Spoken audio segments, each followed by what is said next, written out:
우리는 지금 비록 소수당이지만 대선에서 기적적으로 승리해서 대통령을 보유한 정책의 집행을 맡은 정부 여당입니다. 윤석열 정권의 원만한 폭정을 심판하고 위기에 놓인 민생을 구하는 출발점으로 만들 책무가 우리 민주당에 있다고 생각합니다.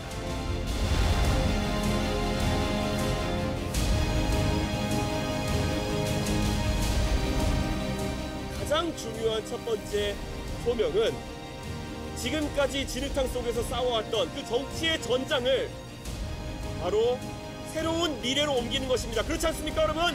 우리는 정권 앞에서도 꿀릴 것 없는 사람들이 모여서 윤석열 정권을 당당하게 꾸짖고 대안을 내놓을 것입니다.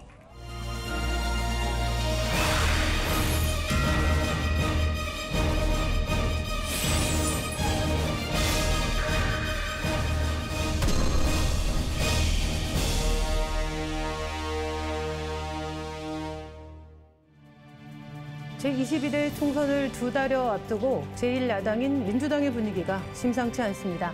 이낙연 전 대표와 원칙과 상식 의원들의 신당 창당이 본격화하면서 사실상 분당 수순을 밟고 있는데요.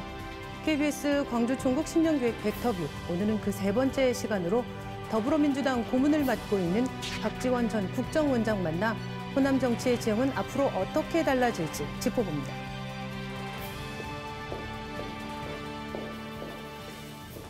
역사적인 남북 정상회담의 합의 소식은 정부의 중대 발표로 공개됐습니다. 7.4 공동성명의 민주당 공천에서 탈락했던 박지원 전 청와대 비서실장이 합산 결과 61.5%의 득표율로 1위에 올랐습니다. 목포에서 내리 3선을 한 민생당 박지원 후보. 신임 국정원장에 박지원 전 민생당 의원을 내정했습니다.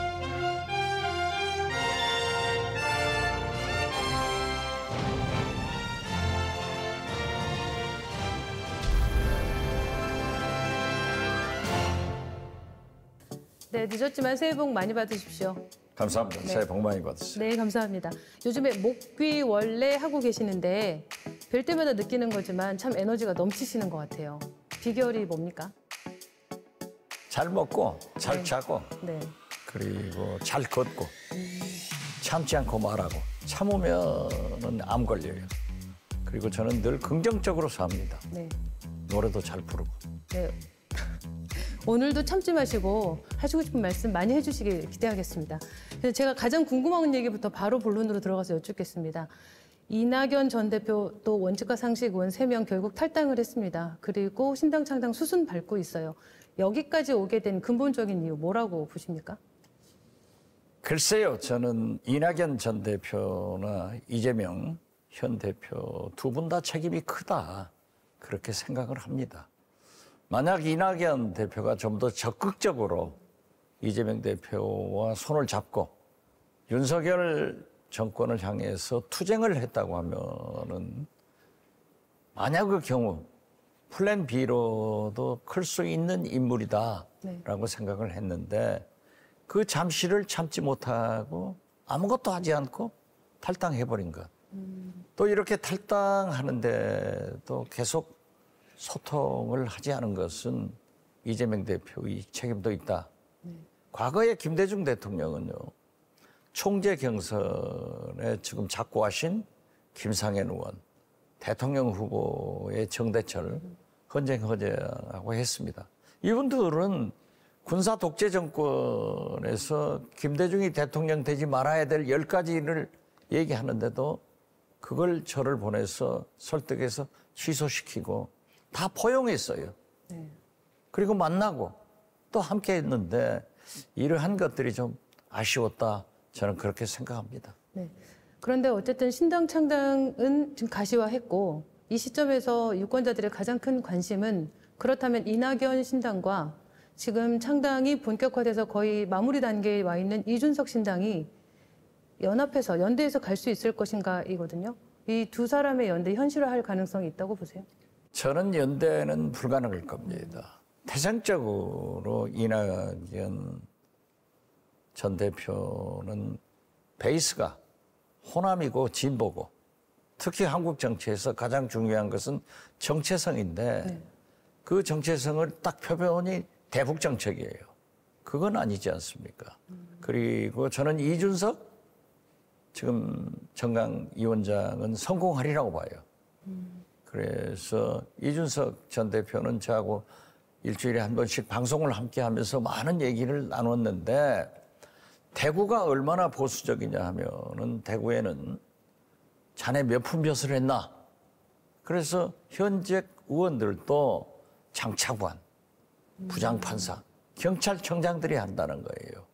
그런데 과연 이낙연 호남 진보 세력과 영남에서 득표를 하려면은 플러스가 되겠는가? 그래서 저는 이준석 전 대표의 갓파더인 김종인 네. 전 비대위원장도 하지 않을 거다. 또 윤여준 전 장관도 하지 않을 거다. 이준석은 그냥 젊음, 보수, 그걸 지켜나가는 것이 필요하다라고 하기 때문에 제가 이낙연 전 대표는 하려고 하더라도 네. 이준석 전 대표가 응하지 않을 것이다. 이렇게 봅니다. 이낙연 신당이 이번 선거에서 호남에 미치는 영향도 미미할 것이고 당연히 호남을 비롯한 이번 전국 선거, 그러니까 총선에서 미치는 영향도 거의 없을 것이다라고 보고 계신 거예요? 저는 그렇게 봅니다. 제가 지금 광주 전남 민심을 보더라도 전라북도는 잼버리 때문에 완전히 뭉쳐 있어요. 네. 그 민심은 이낙연 신당은 아니다. 네. 결국 한 석도 못 얻을 거예요. 그러나 수도권에서 어떤 가능성이 있느냐? 그건 아니고 결국 윤석열, 국민의힘을 도와주는 윤석열 도우미 역할은 할 것이다. 즉 민주당 후보자를 떨어뜨리는 그런 역할로 윤석열 도우미가 된다. 그렇게 봅니다. 그런데 원장님께서도 이미 지난 20대 총선 때 신당 창당하셔가지고 그때 당시에 호남에서는 신당에 바람이 불었어요. 그리고 많은 그 절대 다수의 그 호남의 현역 의원들을 배출을 했습니다. 원내로 진입했죠. 그때 당시하고 비교한다면 지금의 그러면 이낙연 신당은 상황이 다르다 이렇게 보시는 거예요? 그때 당시는 안철수 젊은 후보가 새 정치를 표방했고 21세기 4차 산업혁명 AI 시대를 열어갈 그런 젊은 과학도 정치인으로서 시대 정신을 타고났어요. 거기에다 사실 안철수 전 대표는 광주를 거의 오지 않았습니다. 제가 이끌면서 7번, 8번 쫓아다니면서 유세를 해가지고 30석 중 23석을 이기고 서울에서 안철수, 김성식 2석 이겨서 비례대표로 38석을 확보할 수 있었지만은 지금 이낙연 신당은 시대 정신이 없어요. 그리고 호남 민심이 즉 베이스가 완전히 구축되지 않았어요. 그렇기 때문에 저는 당시와 비교하는 것은 옳지 않다. 그래서 저는 당시 안철수 신당으로 간 게 늘 반성하고 귀신이 씌어서 내가 갔을 망정 잘못했다. 그렇기 때문에 분당을 해본 선배로서 해봤기 때문에 이낙연 전 대표에게 절대 나가지 마라. 민주당을 떠나면 춥고 배고프다. 절대 하지 마라 했는데 제 설득이 부족했든지 이낙연의 고집이 셌든지 나가고 말았네요. 이낙연 전 대표가 창당 선언하기 전에 개인적으로 만남 가지신 적 있나요? 만나지는 않았어요. 우연히 조우를 해서 네. 이낙연 전 대표가 인상을 확 쓰면서 너무 하지 말라고 그래서 너도 나가지 마. 나가면 안 돼. 이런 좀 얼굴을 붉히고 몇 마디를 했지만은 제가 나서서 할 때가 아니었어요. 그것은 저는 거듭 말씀드리지만 그때도 이재명 대표에게 이낙연 집으로라도 찾아가라. 노무현 후보가 정몽준 후보 집으로 찾아가서 문전박대당하고 그 집 앞에서 기다리는 모습을 보고 국민들이 감동해서 노무현을 지지했다. 그렇기 때문에 대표가 찾아가라 했는데 그래서 만나기로 일정을 조정한다고 했는데 이재명 대표가 손을 내밀었으면 이낙연 전 대표도 손을 잡아야지. 왜 발을 내밀어요? 그래서 안 된 것은 굉장히 아쉽게 생각하죠. 네. 네, 민주당 이야기로 들어가 보겠습니다. 윤석열 정부 이 출범 이후에 지지율은 30%대 박스권에 갇혀 있다 이렇게 표현들 많이 합니다. 그러면 우리나라 정치 구조상 상대가 못하면 반사 이익이라는 것을 얻게 돼 있는데 민주당은 사실 윤석열 정부에 대한 어떤 국민들의 낮은 지지에도 불구하고 이 반사 이익이라는 건 거의 없었다는 분석이에요. 이거 혹시 동의하십니까? 저도 동의합니다. 네, 그렇다면 왜 그렇다고 생각하십니까? 그것은 민주당이 지금 우리 광주 전남에서도 마찬가지 아니에요?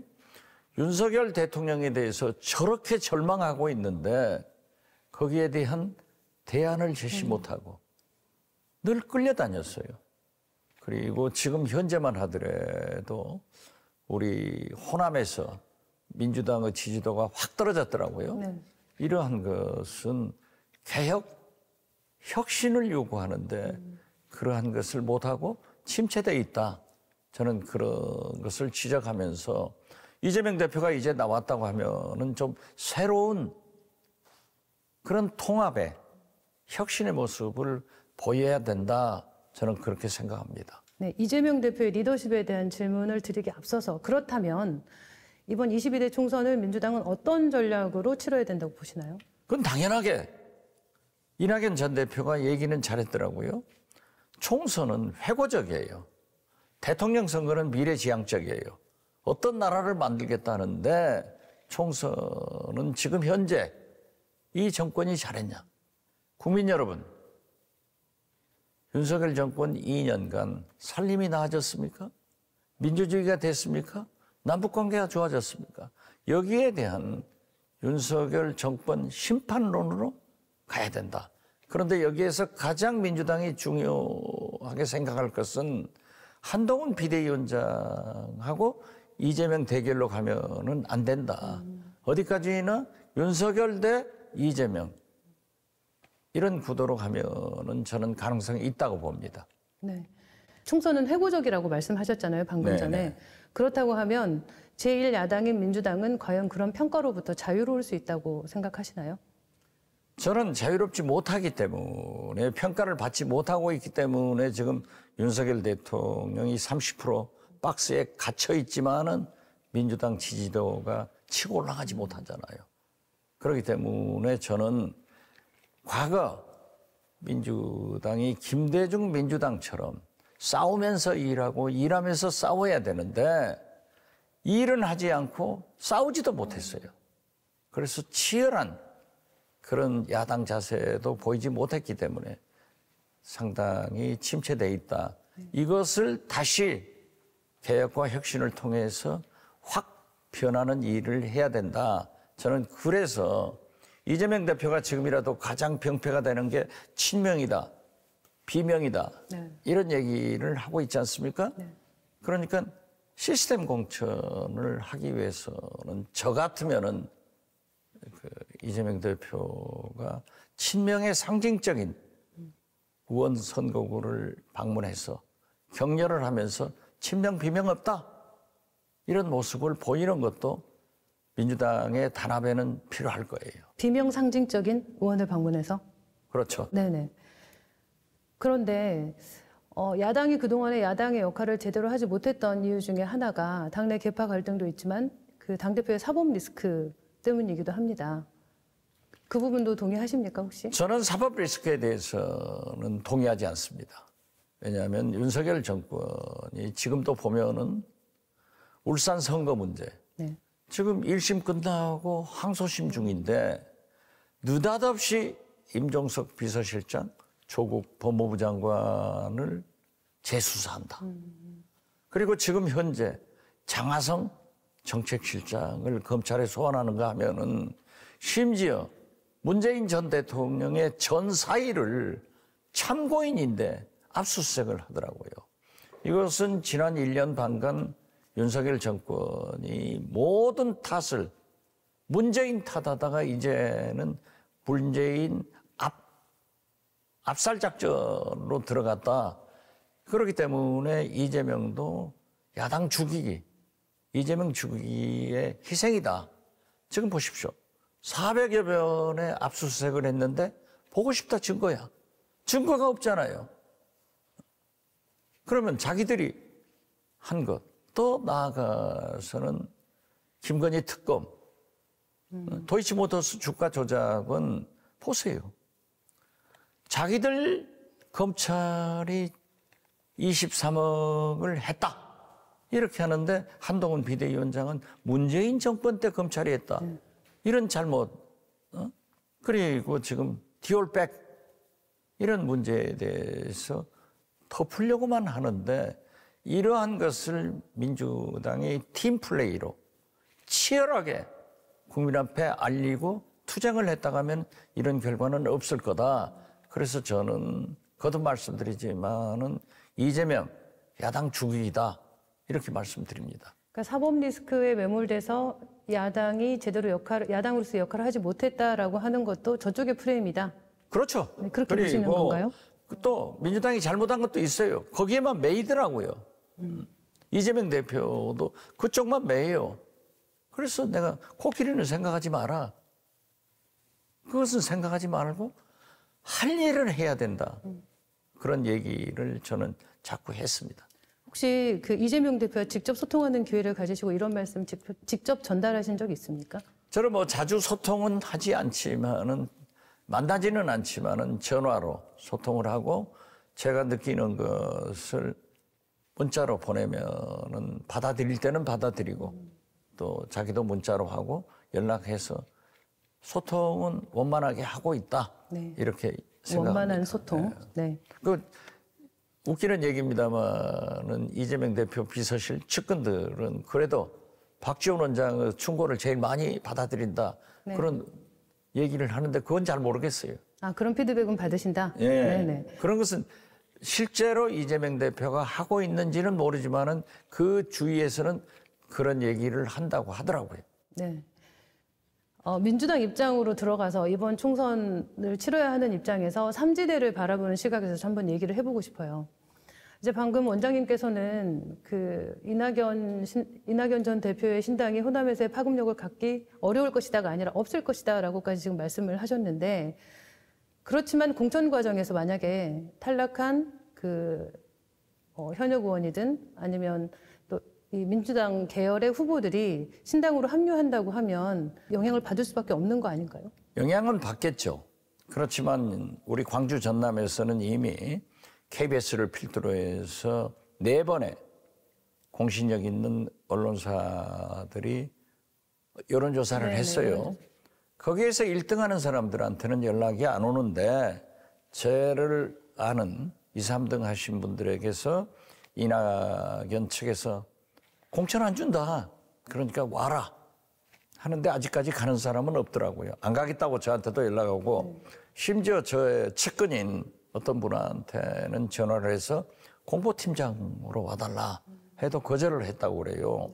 그래서 어떻게 됐든 이준석 신당도 윤석열 대통령에 의거해서 공천 학살당하는 지금 하고 있잖아요. 그분들이 우르르 이준석 신당으로 갈 거고 우리 호남에서도 민주당에서도 공천에 탈락되는 사람들이 갈 수는 있지만은 제가 볼 때는 아주 적을 거다. 극소수다.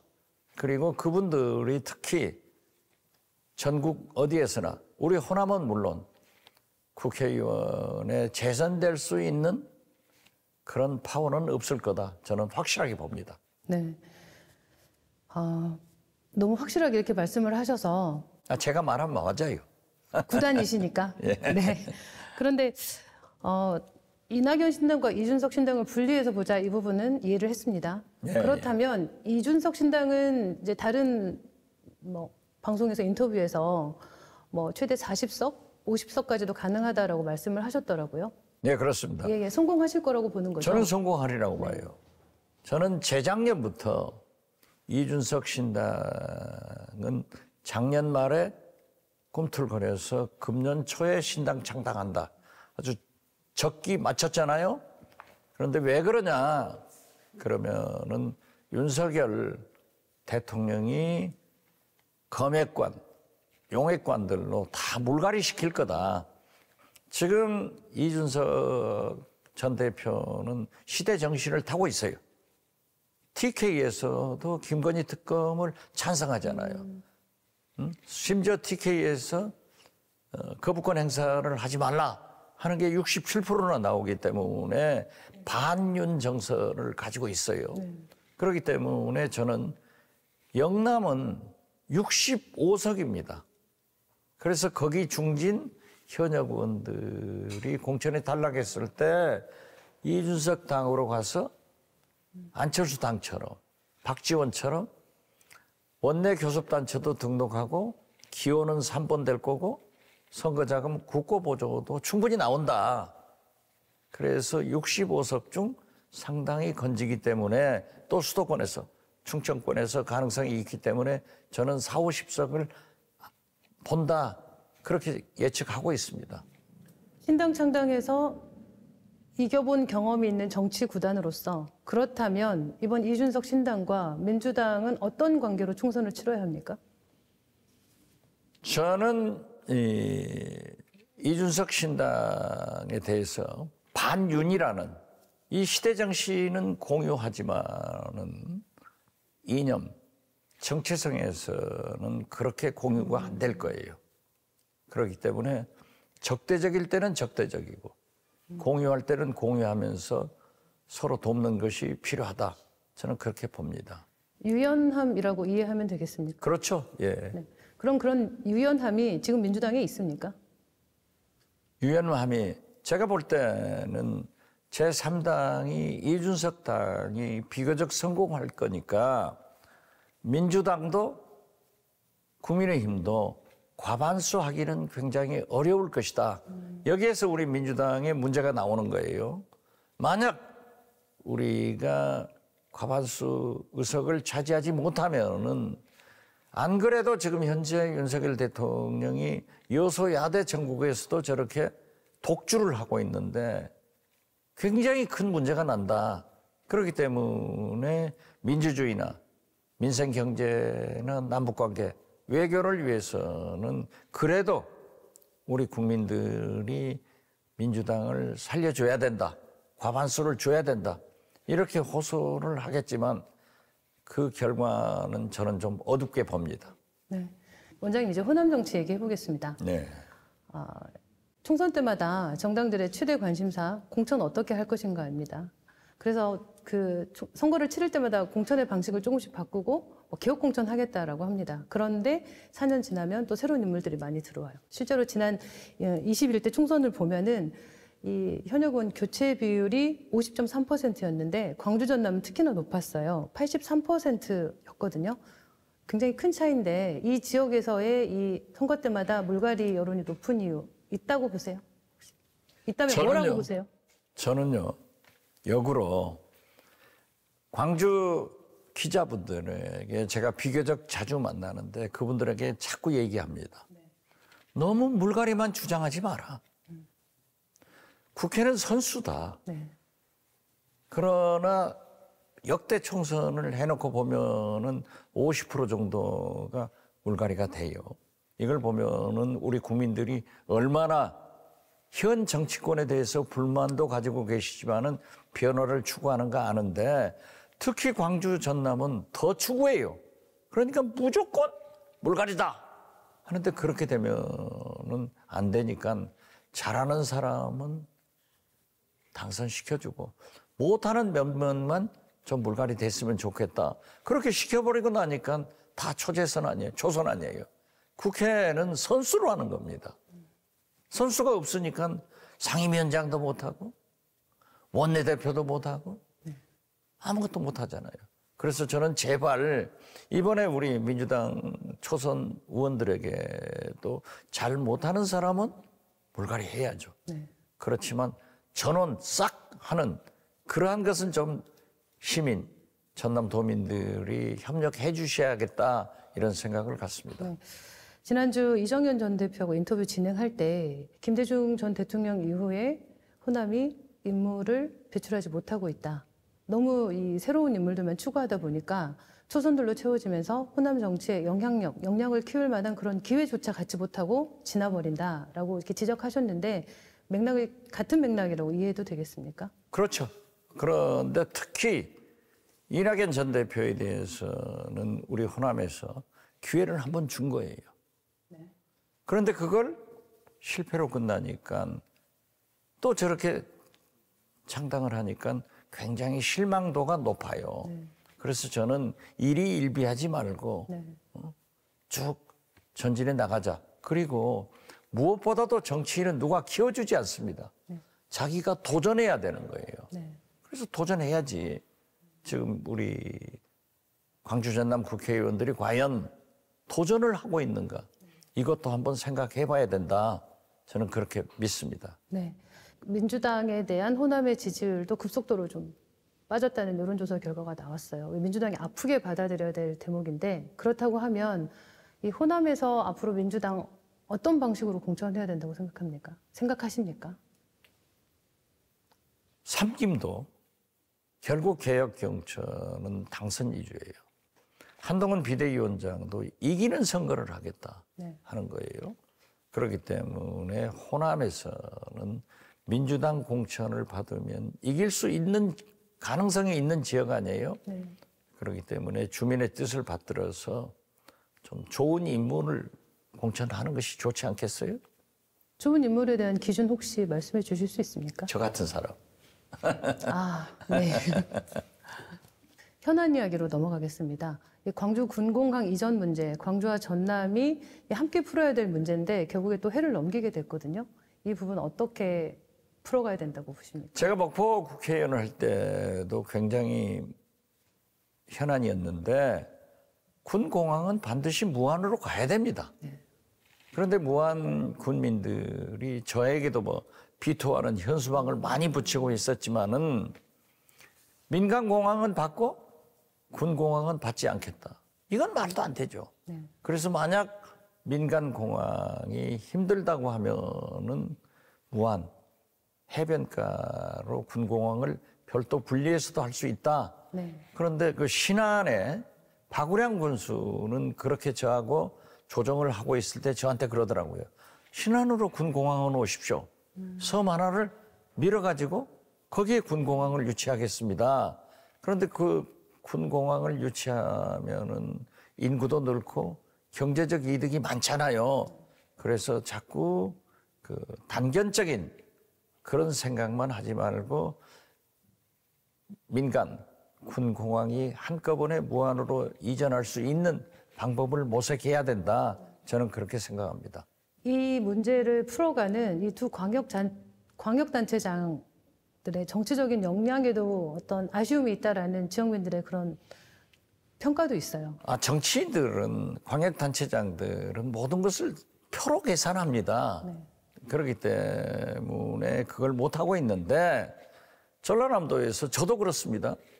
무한 국민들이 이 방송 나가면 굉장히 저를 비난하겠지만은 지사가 결정해야죠.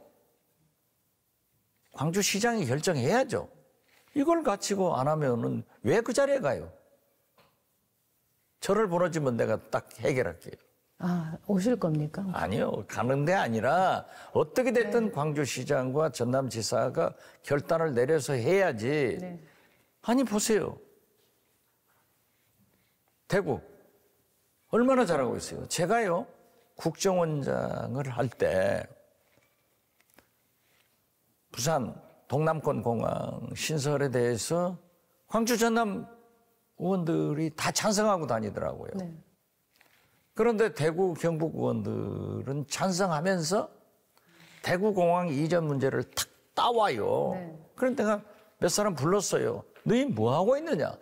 왜 찬성하냐? 찬성하면서 그러면 광주공항 이전 문제를 어떻게 하겠다. 네. 이런 걸 좀 싸워봐라. 네. 못하는 게 문제가 있죠. 네. 단순히 단체장들의 어떤 정치적인 역량만의 문제로는 볼 수 없다. 그렇죠. 네네. 그렇기 때문에 저는 그래도 광주시장이나 전남지사가 단안을 내려서 수건 사업이 빨리 종결되도록 해야지 자기들 꼭 재선만 그거 해도 재선 돼요. 네. 그 원장님 광주 복합 쇼핑몰 이슈에 대해서 조금 얘기해보고 싶어요. 지난 대선에 이게 윤 대통령의 공약이었어요. 지금 광주에서는 가장 그 핫한 이슈 중에 하나입니다. 이게 좀 가시화되면서 시민들의 관심도 높은데 윤 대통령의 지난 대선 때의 그 득표율을 봤더니 12.72%였어요. 직전 대선 때하고 비교하면은 8배 높은 거거든요. 그 전년 대선하고 비교해도 5% 높아요. 이건 무슨 얘기냐면 20, 30대 득표율을 봐도 이 이슈가 선점이 되면서 그쪽으로 표가 이렇게 쏠린 것으로 분석이 되고 있다는 얘기거든요. 과연 민주당은 어째서 이런 지역의 현안이나 어떤 그 지역민들의 관심 있는 이슈를 선점하지 못하고 있는가 이런 아쉬움이 있다는 부분을 말씀드리고 싶어서 그런 거거든요. 저는 그러한 이슈를 선점하지 못하는 게 아니고 민주당의 이념은 소수, 서민을 보호하는 그런 정당 아니에요? 그리고 지금 보더라도 국민의힘은 윤석열 대통령 보십시오. 세수가 이렇게 펑크나서 아무것도 못하는데 계속 부자 감세하잖아요. 그리고 복지 예산 같은 것은 지금 할 수가 없는 이런 형편이 되는데도 파퓰리즘으로 계속 하고 있어요. 그런데 저도 목포에서 국회의원 할 때 보면은 저희가 그 한국은행 보고서에 의하면은 그 마을에, 그 동네에, 그 동에 대형 슈퍼마켓이 들어오면 500m 반경 1km 내외에서 500개의 구멍가게가 지장을 받는 거예요. 네. 그렇기 때문에 민주당은 그러한 서민들을 보호하려고 하는 건데 지금은 21세기 트렌드가 바뀌었단 말이에요. 그러면은 우리 광주도 대형 쇼핑몰 들어와서 소비자의 싸게 좋은 물건을 살 수 있는 권리도 갖고 일자리도 창출하고 그러면서 동네 가게도 잘 될 수 있는 그러한 상생의 방법을 모색하는 것이 좋지 않을까. 어떻게 됐든 대형 쇼핑몰은 들어와서 발전해야 된다. 저는 그렇게 봅니다.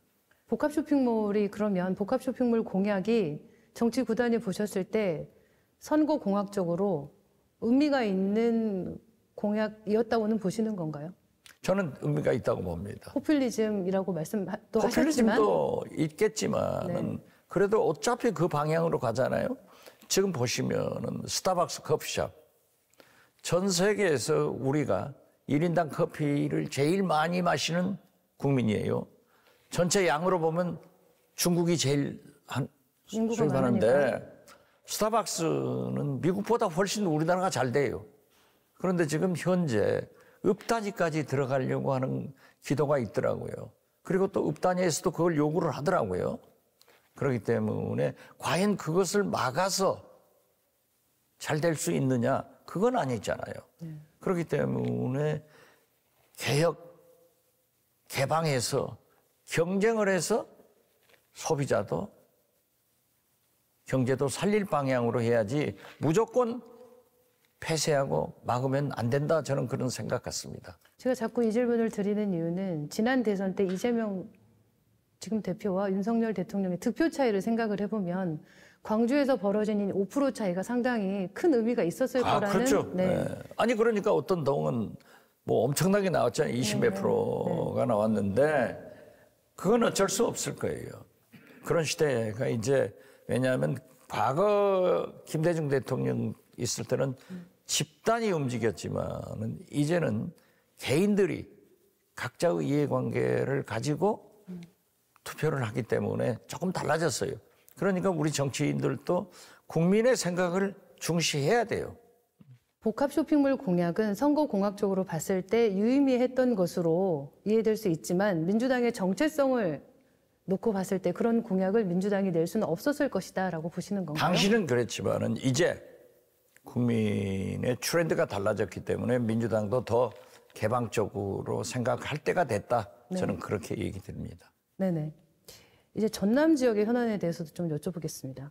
그 최대 수건 사업을 꼽는다면 이 국립의대 유치입니다. 이건 역시도 사실 해법이 보이지 않고 있는 상황이에요. 그러니까 어떻게 풀어가야 한다고 보십니까?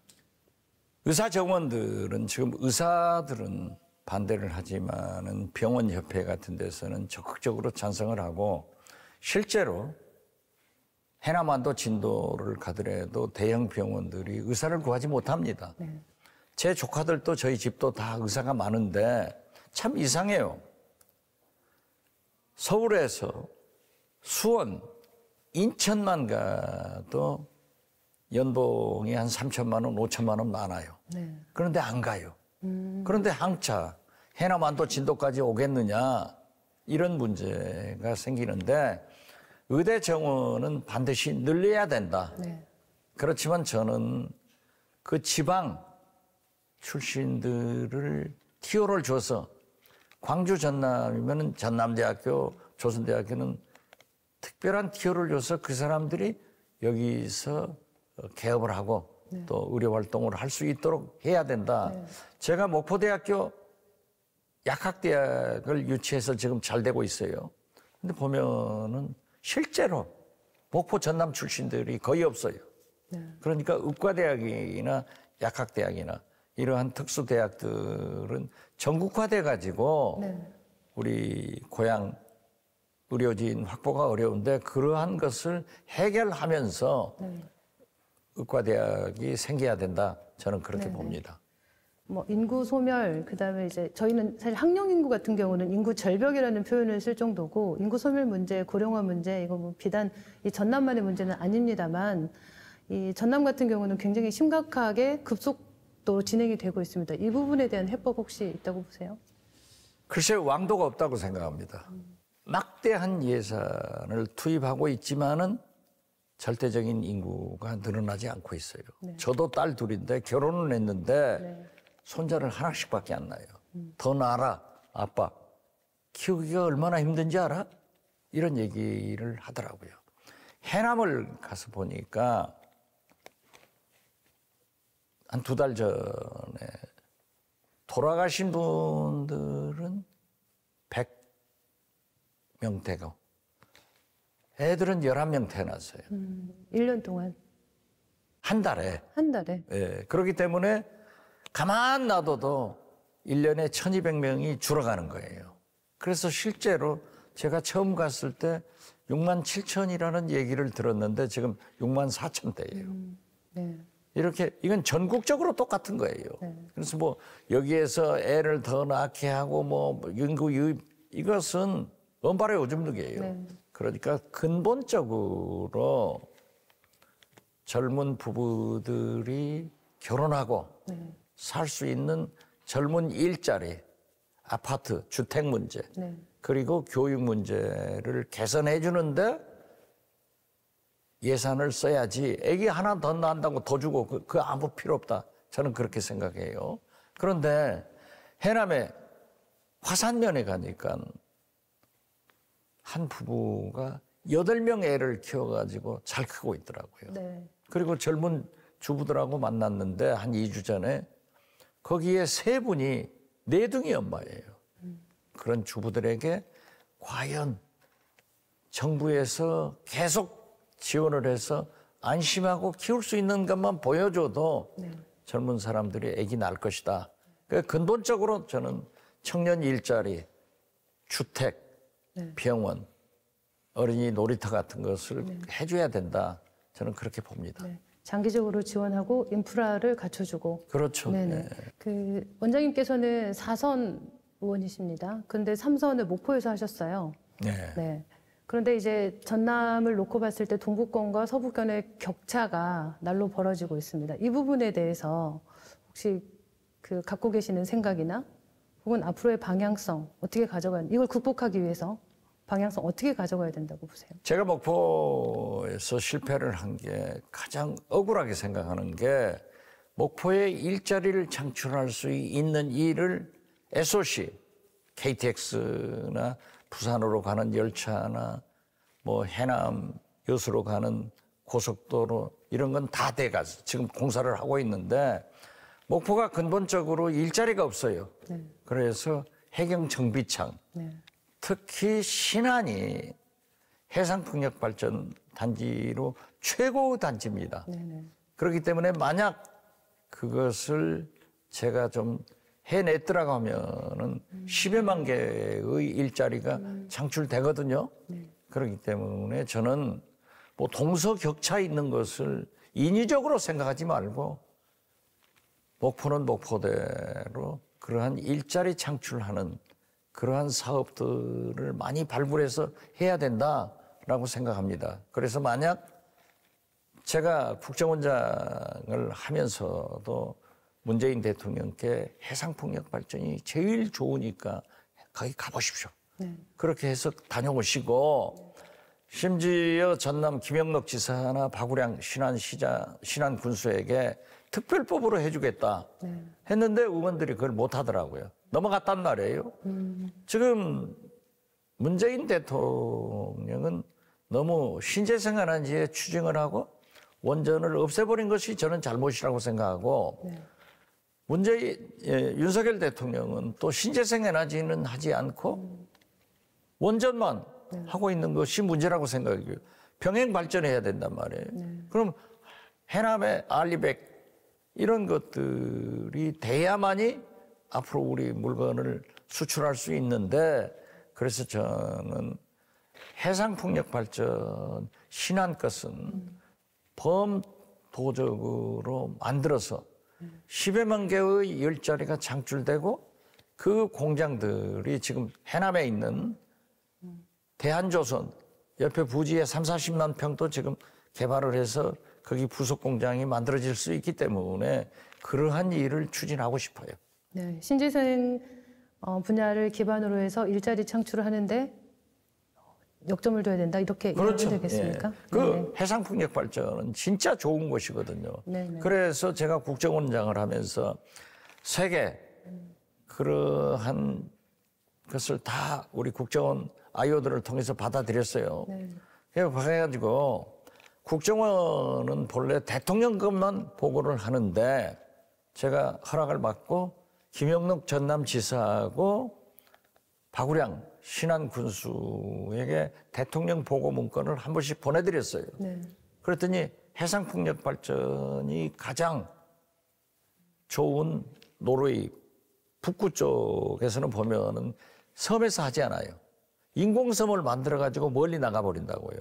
그래서 김영록 지사가 그 자료를 보고 아, 인공섬을 만드는 게 있군요.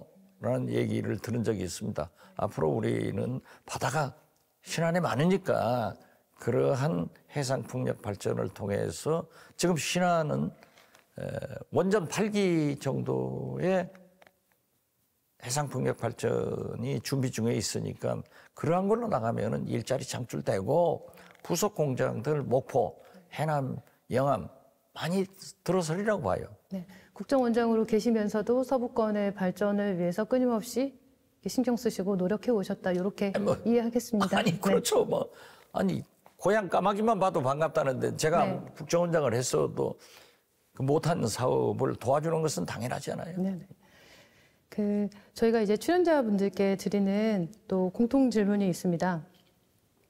네, 앞으로 더불어민주당 이것만은 꼭 지켜야 한다. 고문으로서 조언을 해주신다면? 저는 더불어민주당이 싸울 때는 싸워야 돼요. 네. 그러나 일을 좀 잘하자. 그리고 제가 보면은 의원들이 각자 도생을 하지 팀플레이를 하잖아요. 치열하지 않아요. 네. 그래서 저는 그렇게 좀 능력 있게 일을 열심히 하는 그런 국회의원이 되고 제가 사실 목포에서 국회의원 됐을 때 김대중 대통령께서 금기원래 해라. 금요일 날 목포에 갔다가 월요일 날 돌아오라. 1년이 52주인데 50번 이상 해라. 저는 12년간 그 약속을 지키기 위해서 외국 2번 나갔습니다. 그렇기 때문에 중앙 정치도 잘하고 지역 구민들과 소통도 하고 지역의 발전을 위해서는 영혼을 팔아서라도 국비 예산과 국책 사업을 따오는 그런 유능한 정치인 국회의원이 되자 저는 그렇게 말씀드립니다. 네. 마지막으로 앞부분에서 좀 말씀을 해주시긴 했는데 더불어민주당 이번 호남에서 몇 석 가져가실 거라고 봅니까? 광주 전남북 다 해봐야 몽땅 해봐야 28석입니다. 그 28석을 기본적으로 당선시켜 줘야만이 민주당이 과반수를 가질 수 있다. 그렇기 때문에 다시 한번 우리 민주당을 당선시켜 주기를 바랄 뿐입니다. 원장님 오늘 말씀 여기까지 듣겠습니다. 감사합니다. 감사합니다.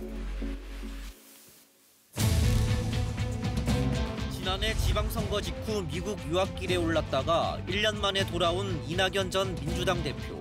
대한민국이 이 지경이 된 데는 저의 책임도 있다는 것 잘 압니다. 저의 못다한 책임을 다하겠습니다. 이른바 사법 리스크를 거론하며 당의 결단을 촉구하고 있지만 때가 되면 당을 떠날 수도 있다는 뜻으로 풀이됩니다. 민주당의 약점으로 작용할 가능성이 있고 그런 당이 국민들께 뭔가를 제안해도 국민의 동의를 얻어내기가 힘들 겁니다. 이낙연 전 대표가 당 쇄신 시한으로 못 박은 연말을 하루 앞두고 성사된 전격적인 만남 자리. 충동어린 제안이 있었기 때문에 그에 대한 응답을 기다렸으나 어떠한 응답도 듣지 못했습니다. 광주 5.18 민주묘지에서 무릎을 꿇은 채 눈물을 닦는 이낙연 전 민주당 대표. 탈당을 예고했습니다.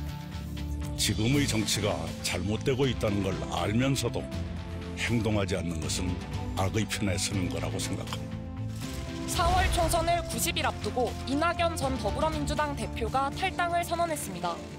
이낙연 전 총리가 인재영입위원장을 맡은 새로운 미래는 창당 발기인 대회를 열고 본격적인 창당 작업에 들어갔습니다. 여러분과 함께 제 한 몸 국민과 역사 앞에 내놓겠다는 약속을 드립니다.